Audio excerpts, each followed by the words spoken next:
ব্রাজিলের পর এবার আরও এক হেভিওয়েট দেশের ম্যাচ কলকাতায়। 6 অক্টোবর কলকাতায় খেলবে দুবারের বিশ্ব চ্যাম্পিয়ন উরুগুয়ে।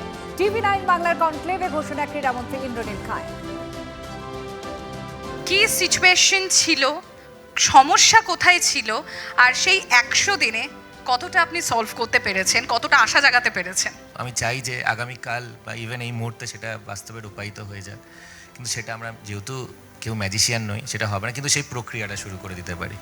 কিন্তু তার সাথে সাথে অনেক প্রক্রিয়া যেগুলো 100 দিনের মধ্যে আমরা পূর্ণ হতে দেখতে পেয়ে গেছি।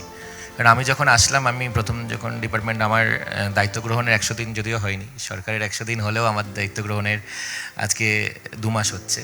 তো এই 2 মাসের মধ্যে যেটা আমাদের প্রথম লেগেছে যে খেলার ময়দান যেভাবে করে রাজনীতি যুক্ত হয়ে আছে, রাজনীতির জন্য রাজনীতির ময়দান, কিন্তু খেলার ময়দানে কেন রাজনীতি থাকবে? সব রাজনৈতিক ব্যক্তিত্বরা সেখানে দেখি এক একটা বিভিন্ন অ্যাসোসিয়েশনে, কোনোটায় দেখছি মমতা বন্দ্যোপাধ্যায়ের এই ভাই, কোনোটায় ওই ভাই, কোনোটা সেই নেতা, কোথায় সেই মন্ত্রী, সব কিছুর মাথার উপরে একজন করে করে রাজনৈতিক ব্যক্তিত্ব।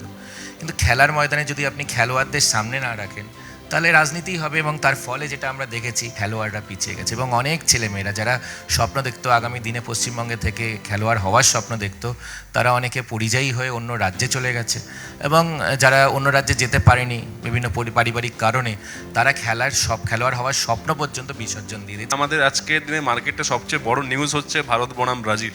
তো আমার প্রথম প্রশ্ন হচ্ছে এটাই যে ভারত বনাম ব্রাজিল, একটু আমি অ্যাড করে দিচ্ছি এই মঞ্চ থেকে।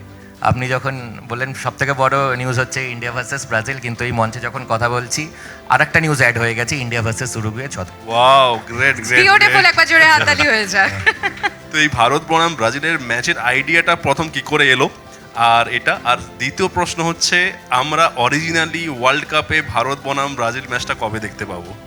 দেখুন, যখন আমাদের দায়িত্ব গ্রহণ হলো, আমাদের সরকার দায়িত্বে এলো, আমি স্পোর্টসের দায়িত্বে এলাম, আমার শুধু না, আমাদের সকল যারা বাঙালি আছি, আমরা সকলে যারা ফুটবল প্রেমী, আমাদের প্রত্যেকের স্বপ্ন যে ভারতবর্ষের জার্সি পরে আমাদের বাঙালি ফুটবলাররা বিশ্বকাপ খেলবে। সেটা আমাদের লক্ষ্য, সেটা আমাদের মিশন, ভিশন, পরিষ্কার কথা, এবং সেই লক্ষ্যে আমাদের কাজ শুরু হয়েছে।